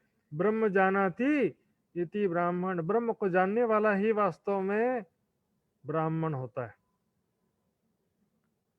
लेकिन एक पेशा बना लिए, व्यापार बना लिए कि हाँ बस ब्राह्मण के घर जो पैदा वही ब्राह्मण है, हमारा रोजगार कोई छीन ना ले। छोटी जाति बड़ी जाति, सुंदर सा जी बड़ी जाति को भी मैं मना नहीं कर रहा हूं, लेकिन ऊंचे कुल में जन्म है तो करनी भी उच्च करेंगे तब ऊंचे होंगे। और छोटी जाति में हो तो चाहे बड़ी जाति में हो, जिसके करनी अच्छी है, जो युद्ध लड़ता है वो क्षत्रिय है, चाहे कोई भी जाति में जन्म लिया हो। जो व्यापार करता है, कृषि खेती बाड़ी करता है, वो वैश्य है। और जो नौकरी करता है वो शूद्र है। शूद्र मतलब छोटा नहीं होता है। यदि छोटा होता है शूद्र मतलब, तो सारे जो नौकरी करते हैं आज सारे शूद्र हो गए। फिर छोटी जाति को तारतम्य नहीं सुनाना, ऐसा नियम बना के भेजा। दूसरा, विधवा स्त्री, रांड स्त्री मतलब विधवा स्त्री को तारतम्य नहीं सुनाना। और तीसरा, हमारे तुम्हारे सिवा कोई तारतम्य ना सुना सके, ज्ञान ना सुना सके। जैसे धारा भाई चर्चा कर रहे थे ना, ऐसे तीसरा कोई व्यक्ति चर्चा ना करे। प्राणनाथ जी इस तरह से चिट्ठी लिखते हैं, ये तीन बात को जहूर की जो उत, ये तीनों बात का जो है वहां पर भी आप प्रकाश करना, नियम का पालन करना। मिहिराज जी, धर्म उज्जवल देखियो कोई करे ना निंदा की, तो इससे क्या होगा, हमारा धर्म का प्रकाश चारों तरफ फैलेगा, कोई कहीं पर भी निंदा नहीं करेगा हमारे धर्म की। छोटी जाति का धर्म है। सुंदर साथ जो परम धाम की आत्मा जहां भी आई है, छोटी बड़ी कोई होता नहीं है। वैसे भी जीव चेतना भी कोई जाति से परे होती है। जीव आत्मा भी जाति से परे होते हैं। किसी की भी आत्मा ना ब्राह्मण होता है, ना क्षत्रिय, ना वैश्य, ना शूद्र। अगले जन्म में ब्राह्मण, उसके अगले जन्म में शूद्र बन जाएंगे, कभी पशु बन जाएंगे, कभी मनुष्य बन जाएंगे, कहीं कीड़े मकोड़े बन जाएंगे। तो काहे का ब्राह्मण। और जो भी ब्रह्म सृष्टि है, सुंदर साथ है। आज देखेंगे हम किसी किसी जगह में छोटी जाति वाले भी सुंदर साथ ज्यादा संख्या में है, किसी जगह बड़ी जाति वाले सुंदर साथ भी ज्यादा संख्या में। सुंदर साथ के बीच में जाति पाति का दीवार नहीं होना चाहिए।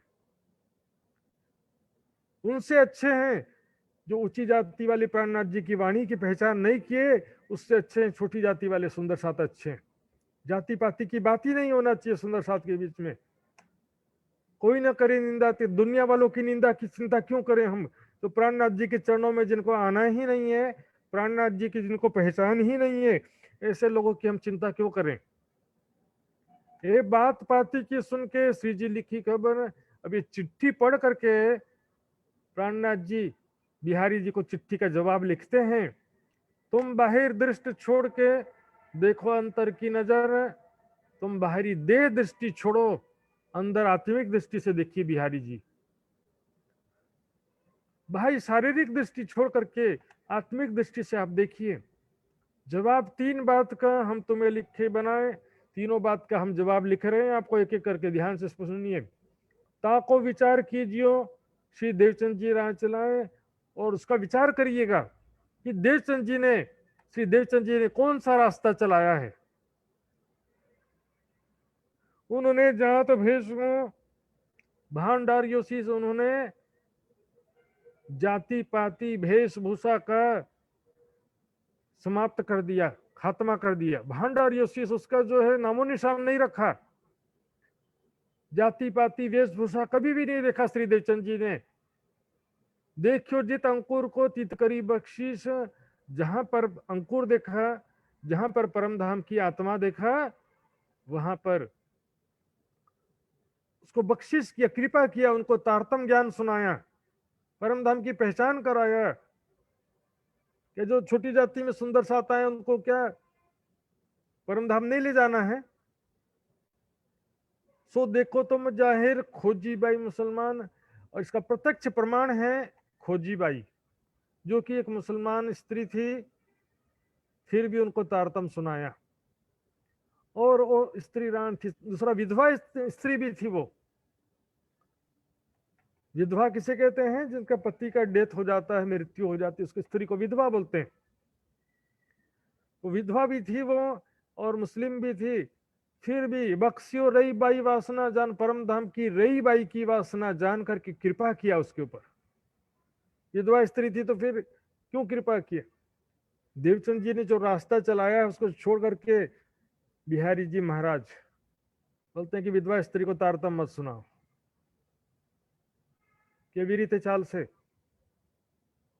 खोजी बाई मुसलमान, खोजी बाई मुस्लिम स्त्री थी और विधवा स्त्री थी, फिर भी उनकी कृपा दृष्टि किया। सो ये बात तो तुम देखी है, उनकी दृष्टि जाति भेष पर नहीं, उनकी दृष्टि श्री देवचंद जी की दृष्टि जात पात वेशभूषा पर नहीं थी। कभी भी उन्होंने शरीर को नहीं देखा, जाति पाति को कभी भी नहीं देखा।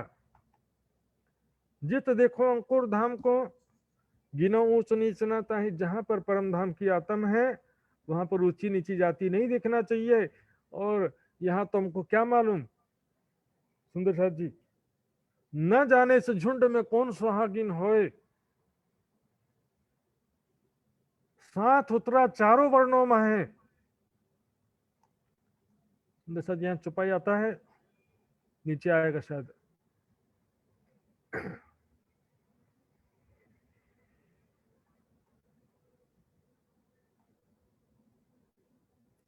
सात सभी उतरियों चारों वर्णों में है। परम धाम की आत्माएं चारों वर्णों में उतरी हैं। 4 वर्ण कैसे बने सुंदर साथ जी देखिए। 4 जाति को 4 वर्ण क्यों कहते हैं, ध्यान से समझिएगा सुंदर साथ जी।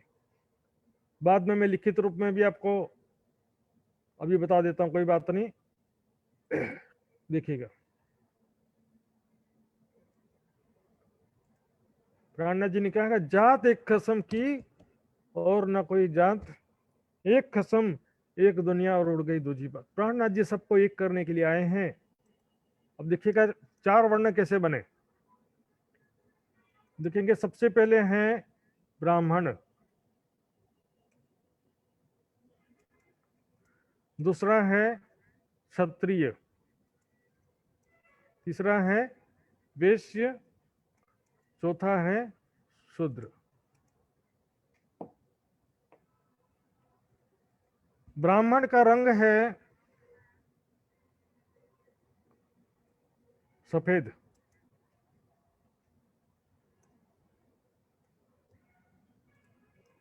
छत्री का रंग है लाल,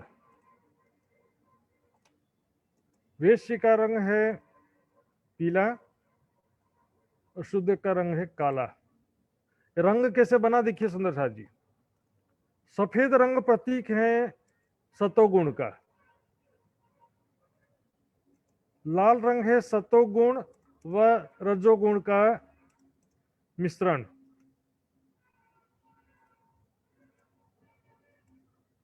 पीला गुण है रजोगुण व तमो गुण का मिश्रण, और काला रंग है तमोगुण का प्रतीक। तो सुंदर साथ जी देखिए, जिसके अंदर सतोगुण है वो है ब्राह्मण, जिसके अंदर सतोगुण और रजोगुण दोनों 50-50 है तो वो क्षत्रिय हो गया। जिसके अंदर रजोगुण और तमोगुण 50-50 है वो वैश्य हो गया, और जिनके अंदर पूर्ण तमोगुण है वो शूद्र हो गया। तो इसमें गुण के आधार पर जाति निश्चित होती है। जिसके नाम से ब्राह्मण है लेकिन अंदर तमोगुण रजोगुण भरा हुआ तो काय का ब्राह्मण वो?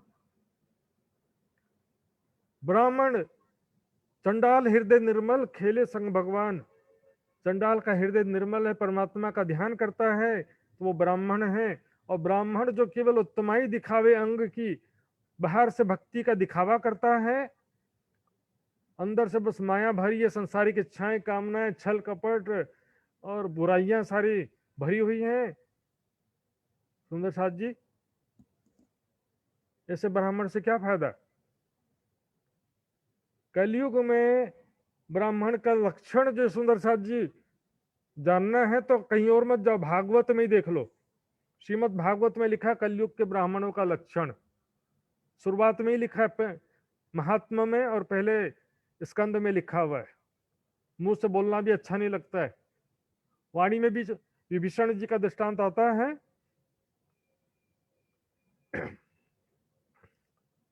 जब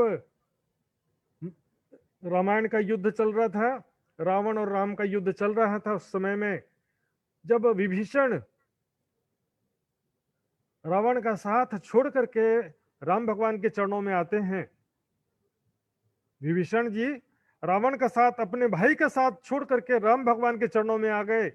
लेकिन तब क्या हुआ, लक्ष्मण जी, सुग्रीव और दूसरे जो लोग थे सब लोग डाउट कर शंका करते हैं, ये दुश्मन का भाई है, इसको साथ में रखना ठीक नहीं है, इस प्रकार सब शंका करते हैं। तब विभीषण जी कसम खाते हैं, हे प्रभु यदि मैं आपसे कपट करूं तो कलयुग में जाकर के ब्राह्मण बन जाऊं, कलयुग में जाकर के मैं ब्राह्मण बन जाऊं। राम भगवान कहते हैं ऐसा कठिन कसम क्यों खाया आपने, ऐसा कठिन कसम क्यों खाया, मुझे आप पर भरोसा है, चिंता मत कर, कठिन कसम खा लिया, मैं यदि कपट करूं तो कलयुग में ब्राह्मण बन जाऊं। ब्राह्मण बनना एक श्राप है कलयुग में। साथियों, शरीर से कोई ब्राह्मण हो सकता है, कोई क्षत्रिय हो, इससे शूद्र, अपने गुणों से जो है ब्राह्मण बनना है। ब्रह्म जानाती थी ब्राह्मण, जो ब्रह्म का ज्ञान है जिसके पास में वो ब्राह्मण है। सुंदर सात के बीच में छोटी जाति बड़ी जाति ऐसा नियम बना करके बिहारी जी ने भेजा। और आज भी कई सुंदर सात अहंकार करते हैं, जो ऊंची जाति के सुंदर सात हैं, उनको विचार करना चाहिए। सुंदर सात में जाति पाति नहीं होना चाहिए। सुंदर सात में भी यदि परीक्षा होगा तो कैसे परीक्षा होगा, ज्ञान और विश्वास प्रेम की कसौटी होगी। कौन सुंदर साथ ज्ञान में कितना पक्का, कितना विश्वास में पक्का है, कितना प्रेम में पक्का है, कितना वाणी मंथन किया, कितना सेवा किया, कितना चितवनी किया, ये कसौटी है। करी कुर्बानी तीन कारणे, परीक्षा सबकी, परीक्षा जो है यहाँ पर सबकी होगी। सुंदर। और उन्होंने एक ही लीला आई अखंड, उन्होंने जो है श्री देवचंद जी ने कहा था कि ये अखंड ब्रह्म लीला संसार में प्रकट हुई है। या लीला के प्रताप थे होय बका ब्रह्मांड, इस ब्रह्म लीला के प्रकाश से सारी दुनिया अखंड मोक्ष प्राप्त करेगी। उस दिन कोई जाति पाति होगा? जात एक कसम की और ना कोई जात, एक कसम एक दुनिया, उड़ गई दूजी बात। और कहा खाए पिए सब मिलके बंदगी एक कसम, नाम न्यारे सब टल गए हुई नहीं एक रसम। अब तीसरा जो विषय था कि हमारे तुम्हारे सिवा कोई तारतम्य नहीं सुना सकता, उस विषय में कहते हैं सो हम तुम वस्तु को कहाँ लोग कहते फिरे, तो हम तुम जो है कहाँ तक के ज्ञान का प्रचार प्रसार करेंगे। मात्र तुम और हम मिलकर के सारे संसार में कैसे ज्ञान का प्रकाश करेंगे? जिनको पहुंचे तारतम सोई प्रकाश करें। जिनको ये ज्ञान प्राप्त हो जाता है वो ज्ञान का प्रचार कर सकता है, ज्ञान का प्रकाश फैला सकता है। ये तो 5वें दिन की बात है सुंदर साथ जी। छठे दिन में तो सुंदर सात का ही दिन कहा गया है। छठा दिन मोमिनों का, सुंदर सात का दिन है। छठे दिन में कोई कहे कि बस एक ही आदमी प्रचार कर सकता है, दूसरा कोई प्रचार कर ही नहीं सकता, तो सोच ले वो भी। जित हो अंकुर निजधाम को, जित हो अंकुर निजधाम को, गिनिया ऊंच नीच न तित। जहां पर परम धाम का अंकुर होता है, परम धाम की आत्म है जहां पर, वहां पर ऊंची नीची जाति देखना नहीं चाहिए। न जाने से झुंड में कौन सा गिनोए, या तो कोई भी दुनिया का भी जीव है तो भी उसमें भी दुनिया के जो जीव चेतना वो भी जाति पाति से परे होती है। आत्मा कभी भी ब्राह्मण क्षत्रिय वेश शूद्र नहीं होती है। यह रहा श्री देवचंद जी है कही आत्म दृष्टि की इत। ये जो रास्ता श्री देवचंद जी ने बताया है, कोई मैं नया रास्ता नहीं बता रहा हूं, बोलते महाराज जी। बिहारी जी को चिट्ठी लिख रहे हैं, ये रास्ता श्री देवचंद जी ने बताया है। कही आत्म दृष्टि की, आत्मिक दृष्टि का जो मार्ग है श्री देवचंद जी ने बताया है। सोई लिखी वेद पुराण में, और वेद पुराणों में धर्म ग्रंथों में भी वही बात लिखी है, जहां भक्त प्रकट होई तिन की जात पात ना देखिए, बैकुंठ वालों की राह सोई। बैकुंठ वालों की मार्ग भी जो भागवत पर आधारित या वेदों पर आधारित संप्रदाय हैं, वो भी जाति पाति का विरोध करते हैं। लेकिन कुछ जो ब्राह्मण जाति वाले कुछ लोग, सभी के लिए नहीं कहता मैं, लेकिन कुछ लोग ऐसा करते हैं, वही छोटी जाति करते हैं। और जब हिंदू धर्म छोड़ करके दूसरे धर्म में चले जाते हैं तो वही उनसे सम्मान से बात करते हैं। जब हिंदू जाति में थे तो छोटी जाति करके सम्मान से बात नहीं करते हैं, और दूसरी जाति में चले गए, मुसलमान बन गए, तो वही इसको दलित को छोटी जाति वालों जब मुसलमान बन जाएंगे तो उनसे सम्मान से बातें करेंगे।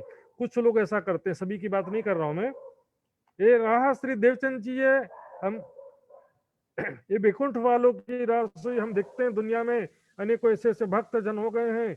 मातंग ऋषि चंडाल थे, जवाली ऋषि गवड़िया थे, और रविदास जी, संत रविदास जी शूद्र जाति के थे, लेकिन कोई शूद्र नहीं कहता, जिनको संत कहते हैं सब। तो सुंदर साथ होकर के बिहारी जी गादीपति उनको कह रहे हैं कि बिहारी जी महाराज, ये राह श्री देवचंद जी, ये हमको तुम आगे दे दिखा, ये रास्ता आपने हमको, श्री देवचंद जी ने हमको ये रास्ता आगे पहले ही दिखाया था, सो तुम सब साथ को अब वही बताए है बिहारी जी महाराज। अब वो श्री देवचंद जी ने जो रास्ता बताया है, आप उस रास्ते पर चलिए। ये नया नियम मत बनाइए कि छोटी जाति को तारतम नहीं सुनाना, और हमारे तुम्हारे सिवा कोई तारतम ना सुना, ऐसा नियम जो है श्री देवचंद जी के विपरीत है। तो राह ये चल सी हो बड़ो प्रकाश, श्री सदगुरु के द्वारा दिखाए गए मार्ग पर चलेंगे तो निजानंद संप्रदाय का बहुत प्रकाश होगा, बहुत महिमा फैलेगी और ज्ञान का प्रकाश फैलेगा। साथ सब दौड़ सी ले दिल जागनी की आस, सब सुंदर साथ जो है अपने हृदय में जागने की आशा ले लेकर के सब दौड़ेंगे। सुंदर साथ जगह जगह जागने का कार्य होगा, प्राणनाथ जी की वाणी का प्रचार प्रसार होगा। सुंदर साथ जी छठे दिन की लीला में ज्ञान जो सुंदर साथ योग्य हैं, जो प्राणनाथ जी की कृपा है जिनके ऊपर में, जगह जगह जो प्रचार प्रसार का कार्य कर रहे हैं या कर सकते हैं, उनको प्रोत्साहित करना चाहिए। उनके जाति पाति प्रचारक का तो बिल्कुल भी नहीं देखना चाहिए। सुंदर साथ जी सात सभी उतरियो चारों वर्णों में है, सभी सुंदर साथ जो है चारों वर्णों में अवतरित हुए हैं। पंखा बंद कर दो, लाइट।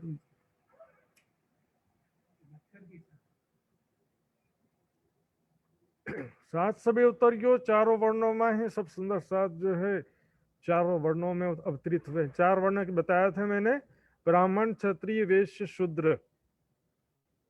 ब्राह्मण का रंग क्या कहा गया? सफेद रंग। वर्ण का मतलब होता है रंग। क्षत्रिय लाल रंग, वैश्य पीला रंग, शूद्र काला रंग। ये रंग जो है तीन गुणों के मिश्रण से बने हैं, वो मैंने बताया था आपको। ये बंधेज बांधे से होय अकारजता ही, इस तरह का नियम बना देने से जागनी कार्य में बहुत बड़ी बाधा हो जाएगी। इन भांत की हकीकत लिखो जवाब बिहारी जी ऊपर। इस प्रकार की हकीकत जवाब जो है बिहारी जी के प्रति लिख करके भेजा। साथ में इस समय और भेजी किताब कलश की लेने मसनंद खबर। यहाँ पर कलश की वाणी, कलश ग्रंथ अवतरित हो चुका था सूरत में। कलश गुजराती, कलश गुजराती अवतरित हो गया था। उसमें स्पष्ट रूप से कहा था मसनंद यानी गादी, यानी कि अक्षरातीत धामधनी की शक्ति अभी कहाँ पर विराजमान है। उसमें लिखा था, ये हिंदुस्तानी की छुपाई है, गुजराती में भी सेम टू सेम छुपाई है। इंद्रावती ने हूँ अंगे संगे इंद्रावती मारू अंग, जे अंग सोपे इंद्रावती ने तेने प्रेमे रमाडू रंग। कि मैं इंद्रावती के हृदय में विराजमान हूँ, स्वयं राज जी कह रहे हैं। मेरा ठाकुर के मैं हृदय में विराजमान हूँ। ये छुपाई कलश गुजराती में जो लिखी है वो ग्रंथ भी भेज दिया बिहारी जी को, जिससे बिहारी जी को ज्यादा अहंकार ना हो, पहचान हो जाए कि राज्य की शक्ति कहाँ पर विराजमान है। स्वयं को जो धाम धनी मान करके बैठ गए गादी पर।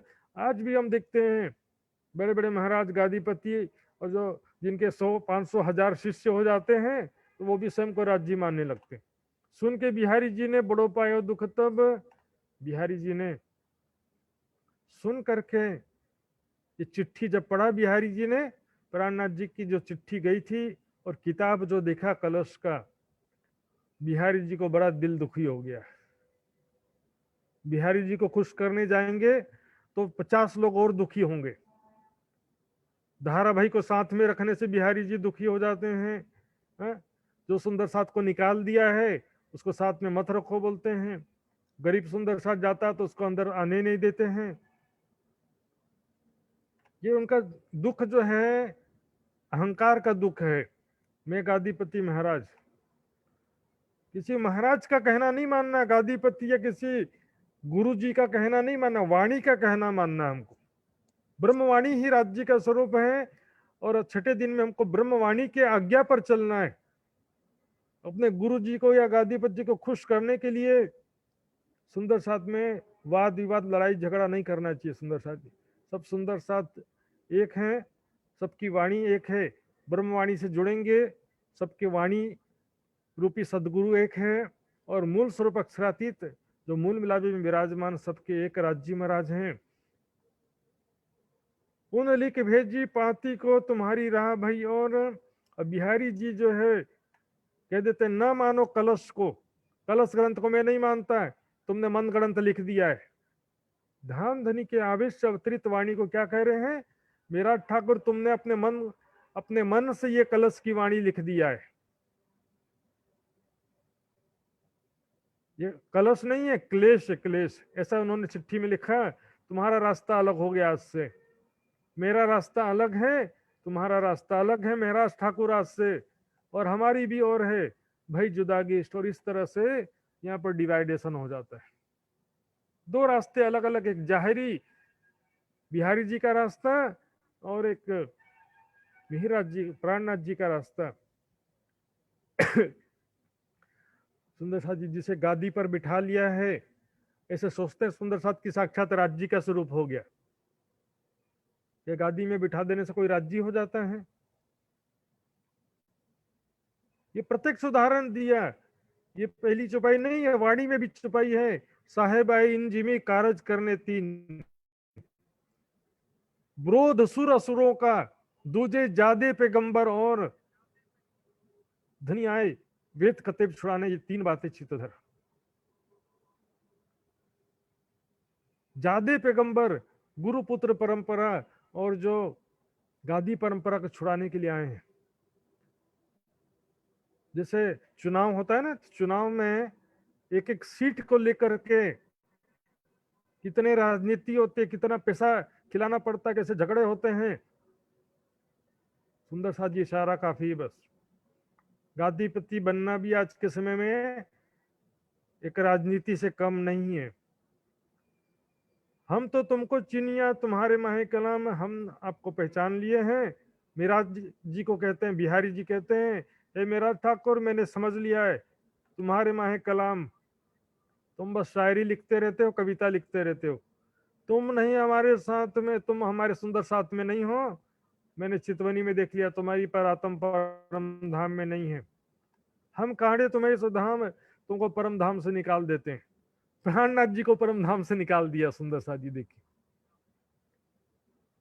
प्राणनाथ जी की शक्ति, राज्य महाराज की शक्ति किस तन में बैठ करके लीला करती है। जरूरी है कि सिर्फ गादीपति के तन में ही राज्य की शक्ति बैठेगी, जबकि यहाँ पर जरूरी तो छोड़ो, कोई स्पष्ट प्रमाण नहीं। बिहारी जी का प्रत्यक्ष प्रमाण हो गया और प्राणनाथ जी को सुंदर साथ में से निकाल दिए। छठे दिन की लीला में विभिन्न सुंदर साथ के तन के माध्यम से राज्य की आवेश शक्ति जागनी कार्य करती है। तो छठा दिन सुंदर साथ का है। ऐसे सुंदर साथ जो राज्य के जागनी कार्य कर रहे हैं सच्चे हृदय से, उनका विरोध करना भी प्राणनाथ जी का ही विरोध करना है। हम जिन साथ को काढ़िया क्यों तीन को लिया बीच दिन, बिहारी जी कहते हैं जिस सुंदर साथ को मैंने निकाल दिया सुंदर साथ में से, मेरा ठाकुर तुमने उसको वापस अपने साथ में क्यों शामिल कर लिया। मैंने निकाला तो तुमने क्यों अपने चरणों में रखा, उसको तुमने क्यों नहीं निकाला। तो ये तो तुम्हारा, तुमको हमारा छूट गया। लेकिन इससे स्पष्ट है कि आपको मेरे प्रति श्रद्धा नहीं रह गई, मेरे प्रति विश्वास नहीं रह गया है। तो इस वास्ते हम तुमको किए साथ से दूर, इसलिए है महाराज ठाकुर तुमको मैं सुंदर साथ में से निकाल देता हूं।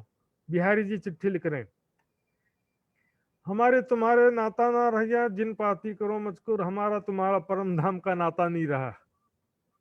ये सुंदर साथ गुस्से में ऐसा कह देते हैं, यहाँ पर भी झगड़ा होता विवाद होता तो कह देते हैं यहाँ संसार में प्रणाम, अब परम धाम में भी प्रणाम नहीं होगा, ऐसा भी कह देते हैं। ये जागृत स्थिति में बातें कह रहे हैं कि अज्ञानता में कह रहे हैं कि बोले संसार में तो प्रणाम नहीं होगा, परम धाम में भी नहीं होगा बोलते। ये जागृत सुंदर साथ की पहचान नहीं है। क्रोध में कही गई बातें, जिन पाती करो मुझको, आगे से चिट्ठी भी मुझे मत लिखना, बिहारी जी ने ऐसा कह दिया। इन भांत पाती लिखी आई पहुंची सूरत, इस प्रकार जो है चिट्ठी लिखा और चिट्ठी पहुंच गई सूरत। सूरत में प्राणनाथ जी के पास में बिहारी जी की चिट्ठी पहुंची। चिट्ठी पढ़ करके सब सुंदर साथ विचार करते हैं, श्री जी विचार करते हैं। तब श्री जी ऐसा हुआ बखत, श्री जी प्राणनाथ जी विचार करते हैं ऐसा कठिन समय आ गया है, राज्य का हम सत्य मार्ग पे चलना चाहते हैं, लेकिन बिहारी जी ऐसा उसका फल देते हैं। ऐसा तो ना चाहिए जो हमको ऐसे लिखे सुकन, ऐसा तो कभी भी नहीं। बिहारी जी को ऐसा नहीं शोभा देता है जो ऐसे शब्द लिखा है उन्होंने, सुंदर साथ में से निकाल देते हैं।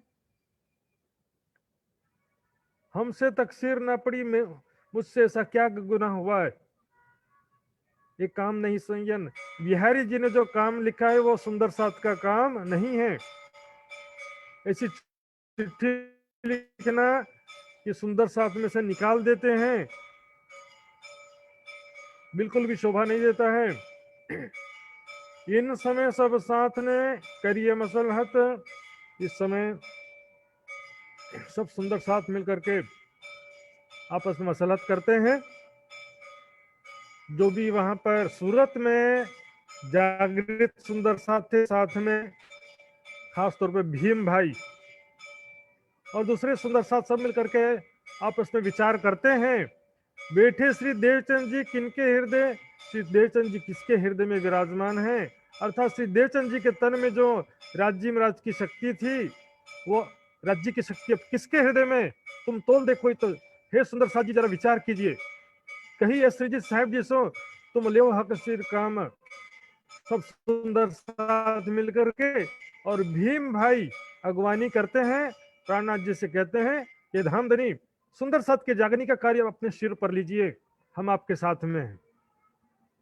साथ को जमा करना, 20 दिन इस्लाम सब सुंदर साथ को जागृत करना है, एकत्रित करना है, परम धाम की पहचान करानी है। इस कार्य में आप आगे बढ़िए, हम सब सुंदर साथ आपके साथ में हैं। कोई उनसे साथ में लिया नहीं ईमान, बिहारी जी से कोई भी सुंदर साथ जागृत होकर के कभी विश्वास नहीं लाया धामधनी पर। बिहारी जी के, गादीपति बिहारी जी के द्वारा कोई भी आत्मा आज तक जागृत नहीं हुई, कोई सुंदर साथ जागृत नहीं हुआ। चर्चा राज की कह के कौनो भाई पहचान, बिहारी जी की चर्चा सुन करके कोई भी सुंदर साथ को प्राणनाथ जी की धामधनी के अक्षरातीत की पहचान आज तक नहीं हुई। चुपाई आई थी ना उस समय, जहां तहां साथ में बात भाई जाहिर, चर्चा बिहारी जी साथ में चर्चा करे बाहिर, ऊपरी चर्चा बस करते हैं ना, कोई सुंदर साथ के पीछे राज्य के प्रति कोई हृदय में दर्द तड़प नहीं है, ना सुंदर साथ की जागृति करने के पीछे भी कोई बिहारी जी के हृदय में तड़प नहीं है, बस गादीपति का सुख भोगना है। आज भी सुंदर साथ ये राजा का सुख है, गादीपति का सुख। ऐश्वर्य भोगने के लिए सुंदर साथ जी, सभी के लिए नहीं कह रहा हूं मैं, कुछ ऐसे होते हैं जिनको तुम समझाए के भेजो तो उन तरफ, जिसको आप समझा करके बिहारी जी के पास भेजते हो, सो विकार पाए के खाए आवत सब शक। बिहारी जी के पास में आप भेज देते हो, जाओ धामधनी बिहारी जी का दर्शन करो, लेकिन वहां जाता है जो भी, वहां जाता है और चोट खा करके आता है, दुखी होकर के आता है, बिहारी जी के गलत व्यवहार से दुखी होकर के आता है। अब तुम क्या देखत नजर करो तरफ धाम, तुम क्या देख रहे हो? बस बिहारी जी की चिंता छोड़िए और सब सुंदर साथ को जागृत करिए। बस एक धामधनी को दिल में लेकर के बस जागनी कार्य में आगे बढ़ते जाइए। हम सब सुंदर साथ, हम आपके साथ में हैं। ले तुम सिर अपने, आप दीन इस्लाम का काम, निजानंद संप्रदाय का जो सत्य ज्ञान का प्रचार प्रसार का जिम्मेदारी अपने सिर पर लो और आगे बढ़ते जाओ। साथ सब लागू हुए, आगा किया भाई भीम, इस प्रकार सब सुंदर साथ जो मिलकर के ऐसा कहते हैं, और उनमें भीम भाई ने अगवानी किया, जो कि सूरत में जागृत हुए थे। भीम भट्ट, प्राणनाथ जी की पूर्ण पहचान हो गई थी, उन्होंने अगवानी करते हुए सब सुंदर साथ को नेतृत्व करते हुए प्राणनाथ जी को कहा कि आप जागनी कार्य में आगे बढ़िए, हम सब सुंदर साथ आपके साथ में। चर्चा करके सिर ले लिया जश जी में, सब सुंदर साथ को समझा करके प्राणनाथ जी की पहचान कराकर ये जो विशेष शोभा प्राप्त किया भीम भाई ने। इस प्रकार अब यहाँ पर चिट्ठी लिख के भेजते हैं। तब पाती का जवाब लिख भेजे कलाम, चिट्ठी का जवाब जो है बिहारी जी को फिर से लिखते हैं। प्राणनाथ जी उनकी चिट्ठी का जवाब लिखते हैं, तुम हमको काड़े साथ से, आपने हे बिहारी जी हमको सुंदर साथ में से निष्कासित कर दिया है, पर हम सिर पर लिया काम, पर हमने सुंदर साथ जागने का कार्य सिर पर लिया है। जो सदगुरु महाराज और धामधनी ने मुझे जिम्मेदारी सौंपा था, उस कार्य को मैंने सिर पर लिया है। जागनिक कार्य में छोड़ने वाला नहीं हूं। जो हम स्वार्थ को दौड़ करेंगे, तो यदि मैं किसी निजी स्वार्थ से जागनिक कार्य में आगे बढ़ूंगा तो सीधा कबू ना होएगा, कभी भी मेरे कार्य में मुझे सफलता नहीं मिलेगी। यदि मैं निजी स्वार्थ से जागनी का कार्य कर रहा हूं, मान प्रतिष्ठा से, धन संपत्ति के लालच से यदि मैं कर रहा हूं जागनी का कार्य, तो मुझे कभी भी सफलता नहीं मिलेगी।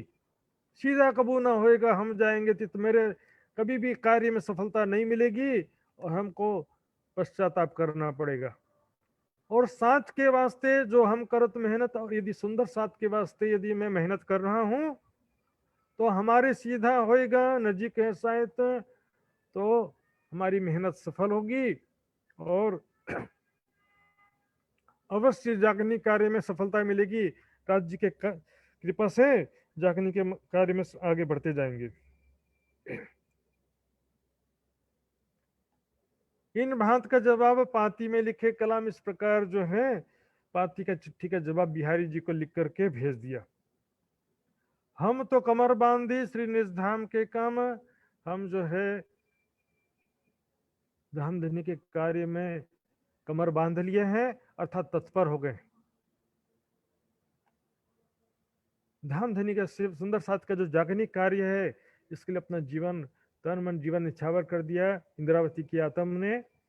इस प्रकार सुंदर साथ जी यहाँ से, इसलिए इसको महामंगलपुरी धाम कहते हैं। महामंगल का कार्य हुआ यहाँ पर। यहाँ पर आरती उतारने के विषय में इसी वितक में बात आता है। लालदास जी की वितक से ये बात तो पूरी तरह से मैच नहीं खाती है। सूरत में आरती उतारा कि नहीं उतारा, ये बात कोई कंफर्म नहीं हो पाता है, निश्चित नहीं हो पाता, क्योंकि जो वर्णन है वृतांत मुक्तावली में, वो वर्णन जो है बिल्कुल पन्ना जी का कॉपी किया हुआ है। पन्ना जी में जैसे बायजूराज जी पहले प्राणनाथ जी की आरती उतारती हैं, फिर बायजूराज जी भी बैठ जाती हैं और युगल स्वरूप की सब सुंदर साथ आरती उतारते थे, ऐसा आगे वर्णन आएगा। युगल स्वरूप बिठाने का श्रेय जो है महाराजा छत्रसाल जी को है। सात समस्त के बीच में युगल धनी बैठाए, कहीं तुम साक्षात अक्षरातीत हो, हम चिन्ह तुम्हें बनाए। ये छत्रसाल महाराज जी की शोभा है, उन्होंने बिठाया था सबसे पहले युगल स्वरूप को। तो ये सूरत में इसलिए ये बात जो है शंकास्पद हो जाता है। तो इसके आगे किस प्रकार जो है प्रसंग होता है, ये हम कल की चर्चा में आगे सुनेंगे। किस प्रकार लालदास जी के माया का धक्का लगता है और किस प्रकार वो प्राणनाथ जी के चरणों में आते हैं, ये सारा हम चिट्ठी कल प्रसंग सुनेंगे। ये चौपाई हम दोहराते हैं। बोलो श्री प्राणनाथ प्यारे की जय। इन भांत का जवाब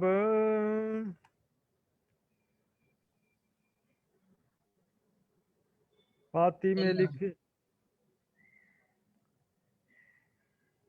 पाती में लिखे कलाम, पाती में लिखे कलाम, हम तो कमर बांधी, हम तो कमर बांधी, श्री निज धाम के काम, श्री निज धाम के काम, श्री निज धाम के काम। बोलो श्री प्राणनाथ, प्राणनाथ प्यारी की जय, सदगुरु महाराज की जय, धाम के धनी की जय, सर्व सुंदर साथ की जय। प्रणाम जी सुंदर साथ जी। आज हमने सुना किस प्रकार गोविंद जी व्यास की जागनी होती है, किस प्रकार 40 प्रश्नों के रहस्य स्पष्ट किए, और उसके पश्चात बिहारी जी का 3 नियम का प्रसंग आया। जो बिहारी जी ने 3 नियम बनाया था, बिल्कुल ही अनुचित था, हम सबने समझा। छोटी जाति बड़ी जाति सुंदर साथ में बिल्कुल भी उचित नहीं है। परम धाम की आत्मा, माया का भी जीव आत्मा जो है वो भी जाति पाति से परे होते हैं। उसके बाद जो है विधवा स्त्री हो कोई भी हो, परम धाम की आत्मा है जहाँ पर, वहां पर उसको जागृत करना ही करना है, उसको छोड़ नहीं सकते माया में। न जाने इस झुंड में कौन सुहागिन होए, और जिसको मिले तारतम सोई करे प्रकाश। यहाँ पर सभी सुंदर साथ को जागनी कार्य का अधिकार है। कोई एक सुंदर साथ ही जागनी कार्य करेगा, कोई एक महाराज ही जागनी कार्य कर सकता है, ये वाणी विपरीत बातें हैं। खासतौर पर छठे दिन में तो, छठा दिन सब सुंदर साथ का है। तो आज के विषय में जो भी सुंदर साथ को जिज्ञासा है अभी भी, वो पूछ सकते हैं, इस प्रकार का संशय हो, जिज्ञासा हो तो। कुबेर पोखरे जी का अनम्यूट करेंगे।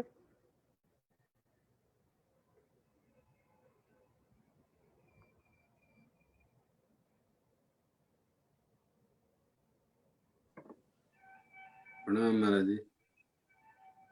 प्रणाम जी प्रणाम कुबेर जी।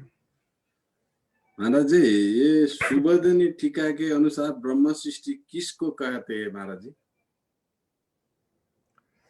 सुबोधिनी टीका देखिए भागवत की टीका है वो। भागवत में ब्रह्म सृष्टि का वर्णन नहीं है, संकेतों में है बस समझिए। उसमें जी। सुबोधिनी टीका में अखंड ब्रज रास का वर्णन है। अखंड ब्रज रास लीला कहाँ पर अखंड है, यही उसमें मुख्य बात कहा गया है। इसके अलावा जो है परमहंस शब्द आया है, लेकिन परमहंस शब्द जो है संसार में जो लोग क्या भक्त जनों पे घटा देते हैं कि जो परमात्मा से सच्चा प्यार करने वाले हैं उसको परमहंस कहा गया, बस इतनी सी बात आई है। इसके अलावा और कोई भी ब्रह्म सृष्टियों की पहचान भागवत में भी नहीं है, सुबोधिनी टीका में भी नहीं है। केवल अखंड ब्रज रास की बात है, यही विशेषता थी उसमें। और दूसरा जिज्ञासा है महाराज जी, वो एक गोसाई का बालक प्रसंग आया था, वो ठट्टानगर के प्रसंग में गोसाई का बालक वो आया था। वो गोसाई शब्द क्या होता है महाराज जी? गोसाई जो है ये देखिए, जैसे व्यास शब्द है ना, आज भी आने वाला था लेकिन आज रह गया, कल आएगा। आज भी जो आगे इसी प्रकरण में आगे आएगा। गोसाई जो है उनके गुरुजन का नाम है, और बालक यानी कि उनके जो पुत्र हैं। तो गोसाई जो हैं उनके जो पुत्र परंपरा होता है ना, जैसे गुरु पुत्र परंपरा, वैसे उनमें भी जो है वल्लभ कुल के जो वंशज होते हैं उनको बालक कह दिया उनका, गोसाई के बालक। यानी कि जो वल्लभाचार्य जी के जो वंशज हैं तो उनको बालक कह रहे हैं। और उनके शिष्य जो हैं उनको अपने शिष्यों में जब सबको दुष्प्रचार करते हैं तो गोसाई जो है नाम है उनके आचार्य का। और इसको शाब्दिक व्याख्या भी कर सकते हैं, लेकिन वहाँ के जो उनके आचार्य थे उनका नाम है यहाँ पर। मतलब वल्लभाचार्य का आचार्य को पद का नाम गोसाई है। ठीक है, ठीक है, ठीक है। प्रणाम जी, प्रणाम जी, प्रणाम जी सुंदर जी। और भी कुछ सुंदर साथ को जिज्ञासा हो पूछ सकते हैं।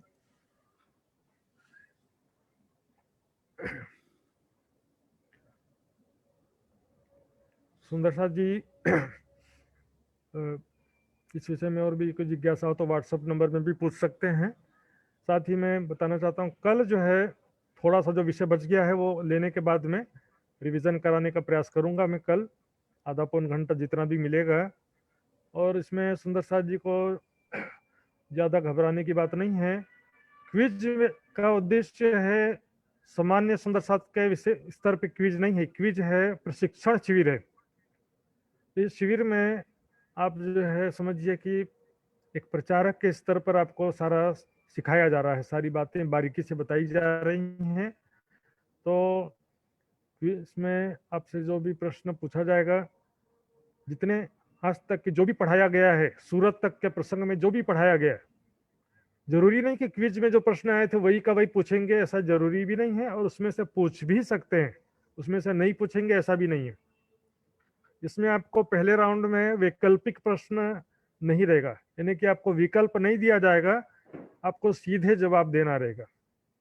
और दूसरे राउंड में थोड़ा डिस्क्रिप्टिव हो सकता है, 2-3 लाइन का प्रश्न हो सकता है, और हो सकता है कोई चौपाई आपको एक चरण बता दिया जाए, चौपाई पूरा करो वो कह सकते हैं, या कोई चौपाई बता करके उस चौपाई का अर्थ बताओ ऐसा भी कह सकते हैं, कोई श्लोक बता करके उस श्लोक का अर्थ बताओ ऐसा भी कह सकते हैं, या कोई श्लोक जो है श्लोक भी पूछ सकते हैं। जो 2 लाइन के सरल सरल श्लोक हैं, ये सब सुंदर साथ इस हिसाब से तैयारी करना, घबराने की बात नहीं है। कल मैं आपको रिवीजन करा दूंगा तो आपके लिए एकदम इजी सरल हो जाएगा। तो सुंदर शाह जी, मैं फिर निजानंद युवा परिषद के अध्यक्ष श्री लक्ष्मण जी से निवेदन करता हूं, कार्यक्रम की रूपरेखा को आगे बढ़ाएंगे। लक्ष्मण जी।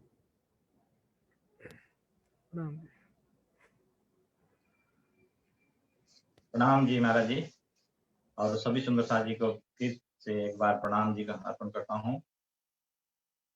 सर्वप्रथम तो बहुत बहुत आभार प्रकट करता हूँ मैं महाराज जी श्री सुशांत जी के प्रति। आजको प्रसङ्गमा पनि हामीले विशेष प्रसङ्ग थियो सुन्दर साथ जी, र यो प्रसङ्ग हामीले धेरै वर्षदेखि सुन्दै आइरहेका पनि छौँ बितकमा। अब मात्रै रह्यो व्यवहारमा उतार्नुपर्ने, र व्यवहारमा उतारौँ सुन्दर साथ जी आजको प्रसङ्गलाई। छुवाछुत, उच्च नीच, धनी गरिब भन्ने भावना सुन्दर साथ बिचमा हुँदैन। एक मानवदेखि अर्को मानवको बिचमा त हुँदैन भने सुन्दर साथ बिचमा त पक्कै हुँदैन र हुनु हुँदैन। र यस विषयमा